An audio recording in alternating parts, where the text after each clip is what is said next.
you see somebody at the gym and they look so physically fit.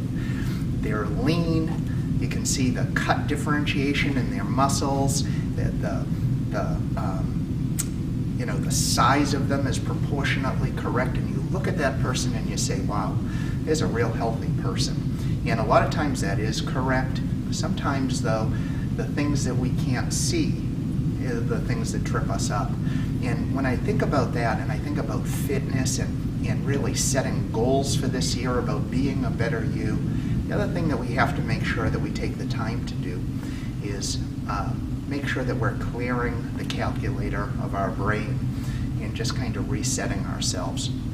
You can absolutely do this when you're doing physical fitness. Maybe you're going out on a run, and really what you're going to do is you're going to just put some music on that makes you feel good or kind of brings you back to be centered. That's a wonderful thing to do. Any type of interactive martial arts is wonderful for meditation as well. Why? Because it forces you to focus, to be lost in the movement of what you're doing. And meditation, at its purest form is focusing on, one thing.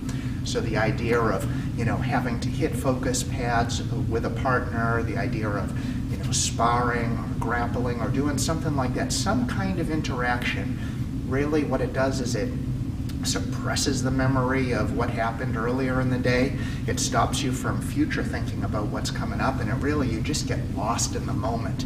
So I refer to, good martial arts training as active meditation.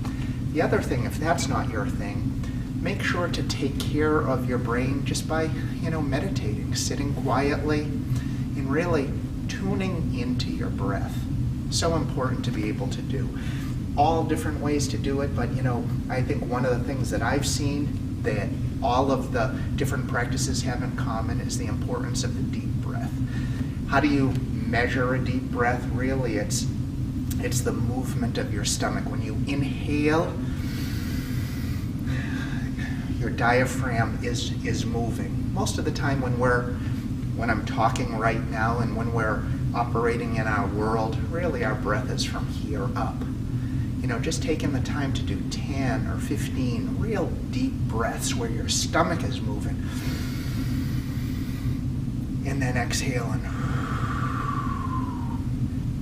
The idea, that parents and grandparents used to say, make sure you take some deep breaths, is as corny as it sounds or as cliche, it really does work because you are physically changing your body when you do that. So bringing all of that clean air into your lungs, how long does it take? One of my favorite things to say, very short amount of time. How long does it take to take 10 or 20 deep breaths? 1 or 2 minutes? We all have the time to be able to do that.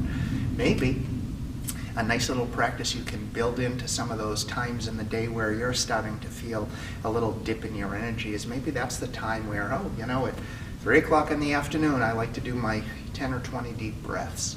So think about how you can fit taking care of your mind and kind of clearing the calculator of the busyness that's happening in your brain so that not only can you look, physically the way that you want to, physically healthy with good vitality, but also mentally you're there as well.